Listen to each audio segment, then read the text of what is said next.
J'adore d'où je viens, le Congo, Kinshasa.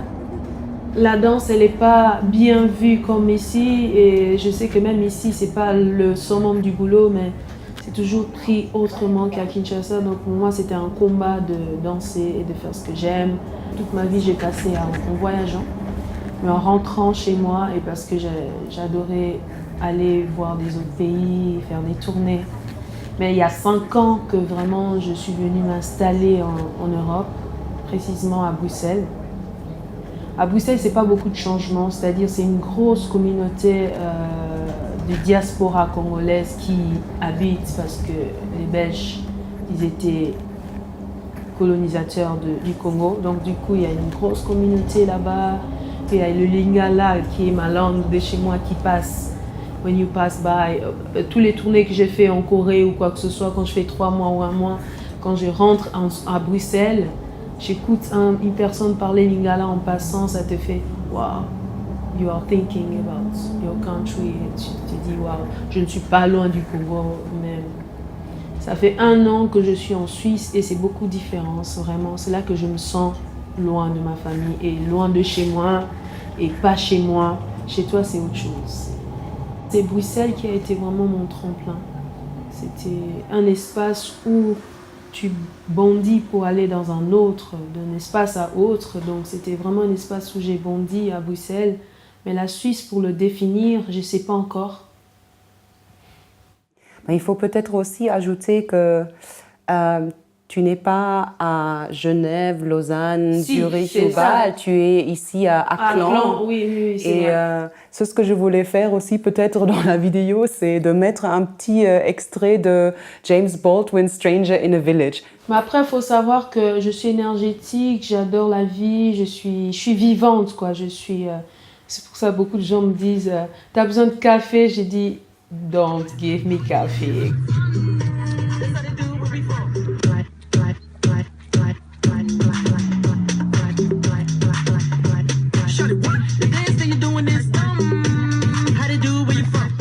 Oui, ça fait un gros contraste de là où j'habite actuellement.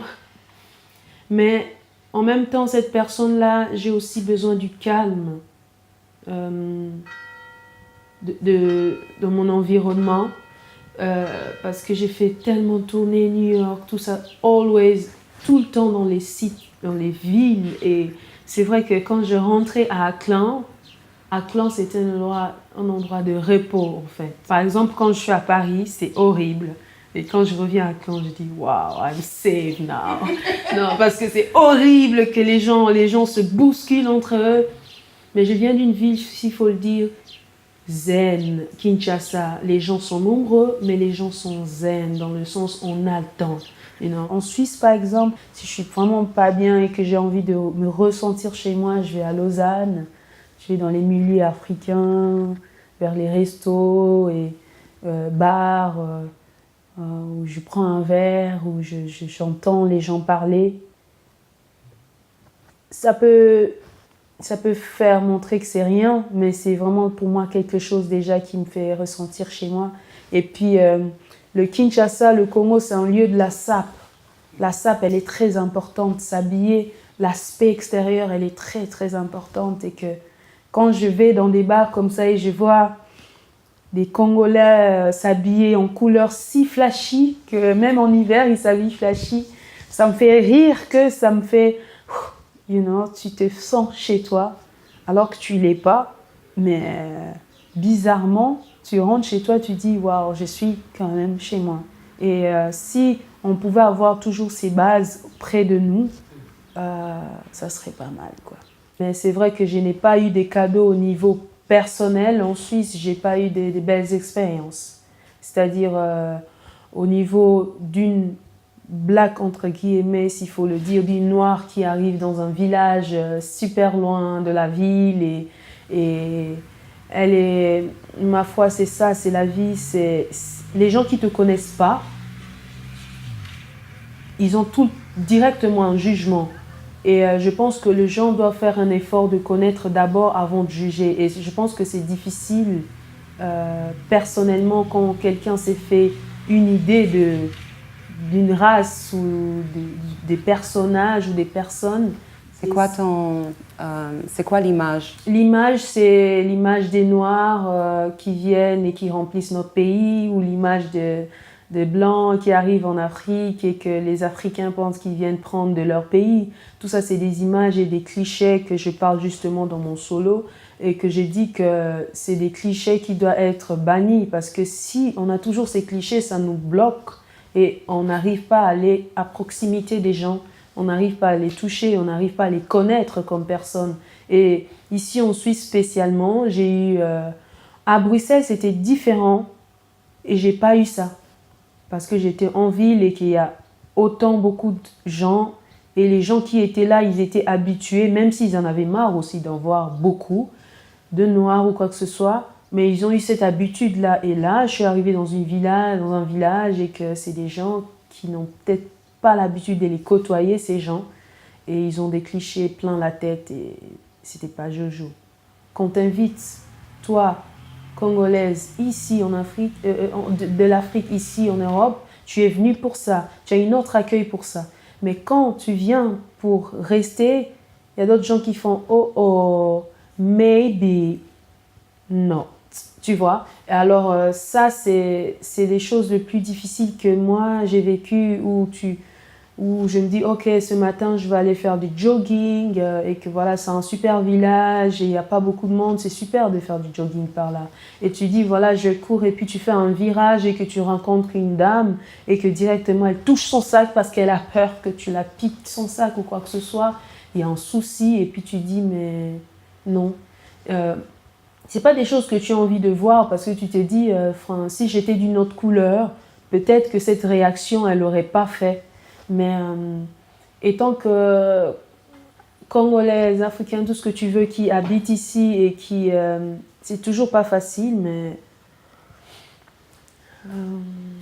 on respire, on prend un coup et puis on se dit, mais la vie continue, quoi. Sinon, on vit plus parce qu'on pense que...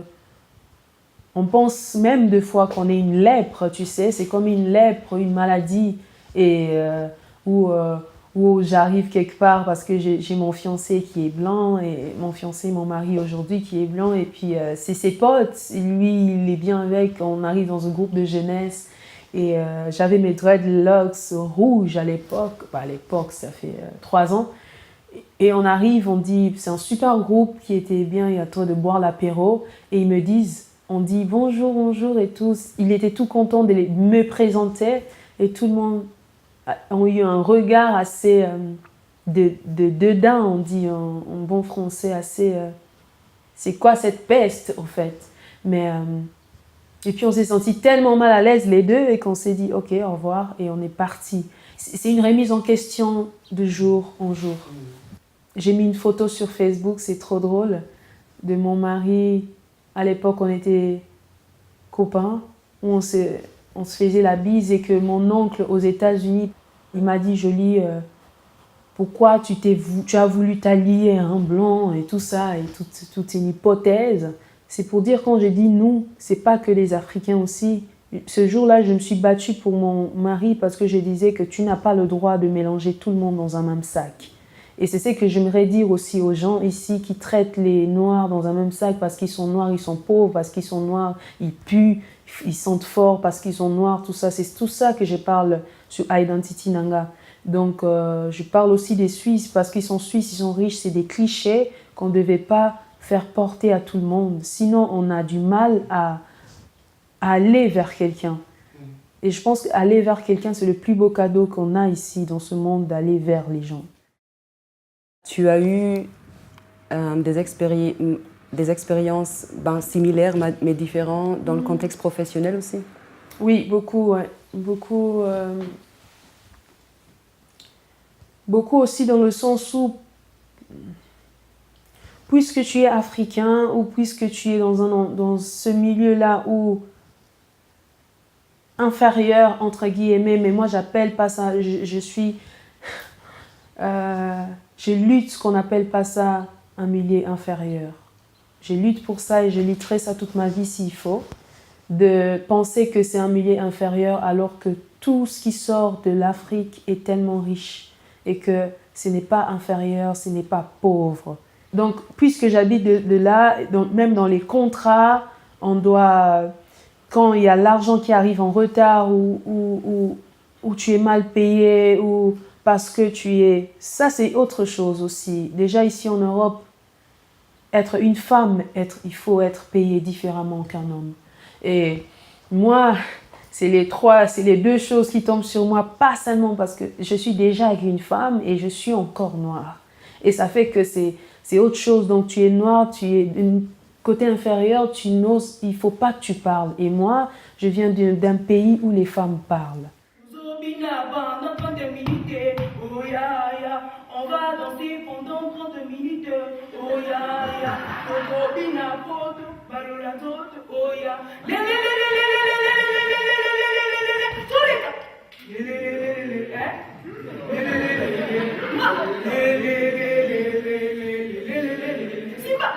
Je suis contente de ça et fière de ça, de parler, d'ouvrir ma bouche. Et il y a des fois, j'ai ouvert ma bouche là où il ne fallait pas.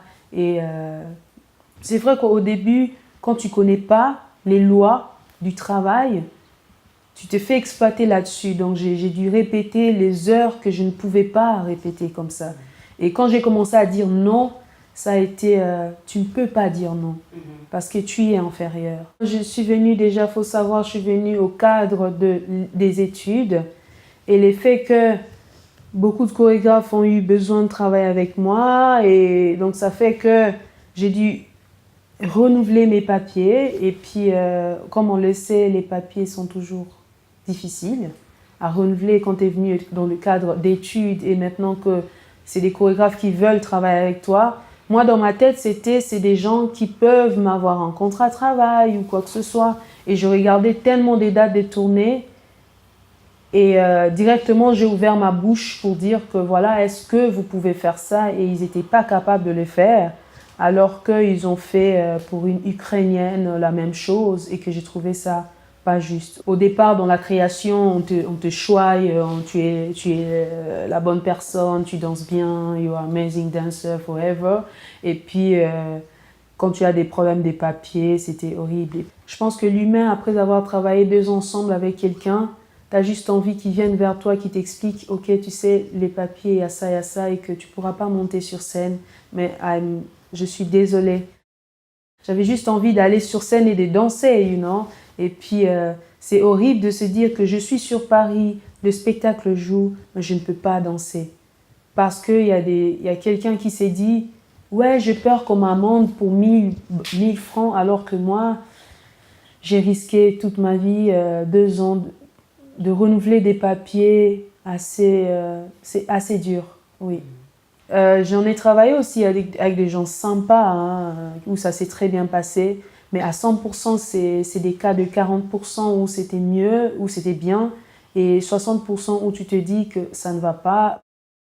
Quand tu es danseuse et quand tu as 16 ans, 17 ans, et que tu as de l'énergie de fou, ce que tu as envie, c'est juste de partager et que même si on te faisait travailler 22 heures par jour, tu voulais juste donner, tu vois.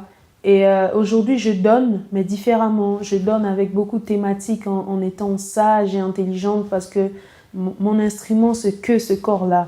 C'est ce que je dois protéger. C'est comme d'autres gens, je sais pas, c'est leur stylo, je sais pas quoi. C'est parce qu'ils sont au bureau, il doit avoir son stylo. Moi, mon stylo d'écriture, c'est mon corps. J'écris dans l'espace avec ça. Mais c'est vrai qu'avant, à Kinshasa, je faisais mon propre travail, bien sûr, mais c'était dans la rue parce que j'adore la proximité avec les gens dans la rue. Je dansais dans la rue, j'ai dansé avec des enfants de la rue, je faisais beaucoup ça. Et après, dans des concerts, j'ai dansé aussi dans des concerts, je faisais beaucoup de spectacles comme ça, je faisais la danse contemporaine aussi. Mais aujourd'hui, ce qui a changé, c'est l'école que j'ai fait aussi. Ça te donne beaucoup d'expérience, même si j'ai été chassée de là, parce que c'est pas mon style. Mais c'est aussi de l'expérience dans la connaissance que j'ai été découverte là par Thomas Steyert, un chorégraphe, danseur de Wim van de Keibus. J'ai fait un spectacle avec lui. j'ai appris dans la chorégraphie qu'est-ce qui était la danse. La danse, pour moi, avant, si tu veux, c'était danser pour danser, parce que je bouge bien. Mais aujourd'hui, je danse pour raconter ou pour donner des fragments, comme on dit, des déchirements c'est un endroit de communication, c'est un endroit où j'exerce l'improvisation. Identity Nanga, ça part du parcours de Kinshasa à ici, tout ce que j'ai raconté, c'est pour ça que je parle du fragment. Dans ce parcours, ça n'a pas toujours été joli, dans le sens où il y a eu beaucoup de choses, et puis il y a eu des belles choses. Dans chaque situation, ça m'a apporté beaucoup d'expériences personnelles, ainsi que physiques, techniques. Identity Nangai, c'est pour ça que j'ai mis Identity en anglais, Nangai en lingala. Identity, c'est parce que quand je suis arrivée dans une école, ils m'ont obligée de parler anglais alors que c'était un lieu francophone et que moi, je trouvais aucune importance de parler anglais et d'être obligée à avoir des délais de 3 semaines parce que les gens... Et puis on avait tout le temps des... Ça aussi c'est très important d'en parler. On avait des délais comme ça et puis ils nous disaient si vous ne le faites pas, vous rentrez en Afrique. Et ça me faisait penser à l'esclavagisme à l'époque justement où quand si tu faisais pas ça, on te coupait un bras. Parce que moi, je ne voulais pas rentrer en Afrique sans diplôme, parce que j'étais venue faire ça. C'était mon rêve d'avoir ce diplôme-là. C'était juste une manière de dire que si tu ne fais pas ça, tu vas en prison. C'était emprisonner notre esprit dans ça. Et moi, je trouvais, on est dans un lieu francophone, on était obligé, on n'était pas obligé. Ça devait pas être, ou ça devait être une suggestion d'apprendre, parce que ça va nous apprendre beaucoup. Aujourd'hui, je parle anglais, mais pas couramment non plus. Mais... je comprends anglais, ça m'a aidé aux États-Unis, tout ce que tu veux, mais ça ne devait pas être une obligation. Parce qu'il y en a d'autres qui parlent anglais alors ils étudiaient à Bruxelles et ils avaient du mal après l'école de converser dans des cafés. Ils avaient du mal d'acheter même quelque chose parce que eux, ils n'ont été pas obligés de parler français. On se dit, est-ce que ces délais sont faits pour tout le monde? Est-ce que tout le monde a ce délai-là? Mais non, tout le monde n'a pas ça. Et pourquoi que ces personnes-là? Et c'est... Si moi je faisais un travail, je devais le faire plus que les autres. Je devais me battre. Et puis quand tu fais plus que les autres, ça fait que ça te ferme. Et ça fermait toujours. Et cet esprit d'enfermement me fait penser à ce qui s'est passé il y a beaucoup d'années. Voilà. Mon père qui est pasteur, qui ne voulait pas que je danse absolument parce que la danse c'est du striptease et que c'est quelque chose pas du tout intellectuel et qu'une femme devait rester dans la cuisine, une femme, ce cliché-là de la femme que je lutte aussi et que j'ai lutté énormément, je lui ai prouvé le contraire, il est super content de moi aujourd'hui. Je pense que la vie c'est un apprentissage, on apprend toujours et on fait apprendre aux gens. Et je pense que si je suis fière de faire l'art parce que sur scène, je vais apprendre aussi aux gens des choses qu'ils ne connaissent pas ou peut-être ils se disent que la misère existe, mais juste parce que en parlant. Et en parlant, c'est facile, mais en vivre, c'est pas facile. Ce qui est bien, on reste ce qu'on est. C'est ce qui est bien aussi dans la vie. Si tu es raciste, tu le seras toute ta vie, quoi. Tu vas faire un effort. Mais... Tu penses? Je pense. Yeah. Ils vont faire un effort, mais... jusqu'à ce que la génération parte et qu'il y ait une nouvelle et que ça va changer. Et je pense que moi, malgré que j'ai reçu tout ce que j'ai reçu, j'ai toujours la personne de chercher, faire un pas. Et je pense que si la vie commence à nous changer, ça va être dur parce que si la vie nous change, tous ces actes racistes, c'est que j'ai prié parce que je suis chrétienne. Je me disais que ça ne me change pas. C'est vrai que ça fout une honte de soi-même, de ce qu'on est, alors qu'on ne devrait pas.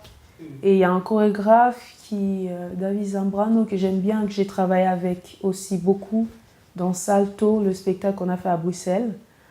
Il m'a toujours dit, écoute, il vient du Venezuela, il me dit toujours, écoute, Jolie, sois fière parce que tu as une super belle peau et tu as une super belle manière de danser, de ton dos et tout ça. Parce que j'étais dans une école où j'étais obligée aussi de faire le ballet alors que j'avais pas la forme, ni...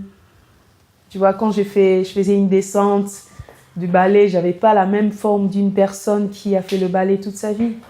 Et après, je me suis efforcée, je me suis fait mal au dos pour le faire et après, je l'ai fait super bien. Mais ça fait que c'était dur pour moi personnellement d'accepter que est-ce que je suis obligée de faire ça. Mais après, il faut savoir que j'ai tourné déjà avec mon solo Jolie avant, qui a été créé avec Oula Seeker, une chorégraphe d'origine canadienne. Donc j'ai tourné déjà. J'étais déjà en tournée, j'avais 24 ans, j'avais pas le même âge que les autres étudiants à 19, 18 ans, qui eux pouvaient accepter tout ce qu'on leur disait. Et moi, j'avais pas le même âge, j'ai une force aussi personnelle de la parole que je pouvais pas accepter tout. Et quand j'étais à Kinshasa, j'ai fait beaucoup de spectacles assez politiques, que physiquement, ça pouvait passer à la télé. Mais comme c'est la danse contemporaine et que c'est dans le corps que je parle, beaucoup de gens comprennent, mais les gens assez politiques, ils ne sont pas dans la danse du tout. C'est vrai que ça faisait passer un message, mais ça m'a permis personnellement de faire passer un message. Par exemple, que si je faisais du théâtre et que je disais que on n'est pas dans un royaume, que si tu as fait 26 ans du pouvoir, tu ne pouvais même pas les faire ces 26 ans. Tu dois les faire 5 ans et puis laisser la place à un autre, ou si tu as bien fait au minimum 2 mandats. Mais quand tu vois des mandats de dingue, 32 ans de pouvoir, que je trouve ça hallucinant et que je sais que ces gens-là sont juste de pions pour que tous les minéraux de nos pays partent facilement et que tout est contrôlé pour qu'ils soient là, ça me dégoûte. Et je me dis, j'en ai fait des spectacles comme ça et que j'ai parlé haut, fort et je suis passée à la télé et que c'est passé facilement corporellement, que si je faisais le théâtre où je lui ai chanté, je serais en prison ou je serais arrêtée. Je veux faire un projet, un festival à Kinshasa, donc chez moi. Ce festival, ça s'appellera Rassemblement, pour rassembler tout le monde. L'intérêt, c'est de faire travailler les gens, parce que je sais que pour les gens, la danse reste quelque chose de distraction ou quelque chose de... Tu danses parce que tout le monde sait danser au Congo. Et du coup, quand tu dis que tu es danseuse, on dit danseuse, oui, tout le monde danse. Et la danse, elle n'est pas encore à ce niveau qu'on a la danse, qu'on connaît la danse ici. Et c'est pour ça, pour moi, c'était beaucoup d'intérêt aussi de cette attraction que mon pays me demande toujours de revenir, de voir la nouvelle génération d'aujourd'hui et de leur dire de tenir bon. C'est pas facile, mais c'est toujours bénéfique quand on tient de faire ce qu'on aime faire. Et je suis fière de faire ce que j'aime faire. Tellement il n'y a pas de ressources, les gens se disent, les jeunes surtout, ils disent ben, je stoppe. Donc c'est-à-dire ils stoppent de danser, ils stoppent de faire l'art. L'art en général, elle devient à un moment, oui, ça ne paye pas, à quoi bon? Et la chose, ça serait vraiment de créer aussi intellectuellement comment aller sur Internet et trouver des propositions, des festivals, des formations d'ailleurs. Pour moi, c'est très important de pouvoir faire avec tout le monde, parler, qu'il n'y ait pas que la danse physique, qu'il y ait aussi des talks, tu vois. Faire comprendre aux gens que l'Europe, ce n'est pas le paradis, il y a ce qu'il y a. C'est vrai qu'il y a beaucoup de possibilités, les hôpitaux, tout ce qu'on veut, des avantages, mais ce n'est pas le paradis. Et que continuer à faire ce qu'on aime faire, le faire là-bas et rentrer chez nous, c'est plus important parce que c'est les bases. Est-ce que la manière dont les gens te voient maintenant à Kinshasa, chez toi, a changé? Est-ce que les... Oui, ça a beaucoup changé. Ça a beaucoup changé parce que déjà, quand je faisais les voyages Europe-Kinshasa, j'étais plus l'Africaine. Pourquoi je parle aussi d'identité nanga? Parce que I lost, j'ai perdu mon identité aussi étant que congolaise, entre guillemets, parce que on appelle ça Mwana Poto, c'est le lingala, ça veut dire une fille européenne, tu vois. après, on a un manque d'identité parce que quand tu es ici, en Suisse ou ailleurs, ici en Europe, on te dit tu es noir, mets-toi à ta place. Et quand tu rentres chez toi et qu'on te dit waouh, tu viens de là où coule le lait et le miel, parce qu'il y a le gros cliché qu'on sait que toi, tu peux pas manquer, toi, tu peux pas pleurer, toi, tu as tout en fait. Aussi, j'ai eu ce manque d'identité entre guillemets, parce que c'est pour ça aussi j'ai besoin de ce festival pour dire aux gens, écoutez, je suis la même, j'ai pas changé, je suis la même qui était là, qui manquait et qui tout ça. Il y en a peut-être moins, ça c'est clair, parce que j'ai travaillé pour ça, mais ça veut pas dire que je peux pas pleurer aujourd'hui ou je peux pas manquer. Et il y a des millionnaires en Afrique, on le sait. Donc du coup, il faut pas se fier aux images. Je n'aimerais pas changer ce que je suis et ce que je me suis battue. Je ne me suis pas battue d'être congolaise. Je me suis tellement battue pour rester ici et pour continuer à vivre, parce que j'ai l'amour de ma vie ici, j'ai mon travail que j'adore. Tous les travaux que j'ai ici, je n'aurais pas ça à Kinshasa. Ça, c'est une chose. Si j'avais le même travail et les mêmes opportunités à Kinshasa, je ne serais pas ici. Je suis congolaise, fière de l'être, et mon identité, je la garde pour moi, et je le partagerai à personne, quoi. Let's go.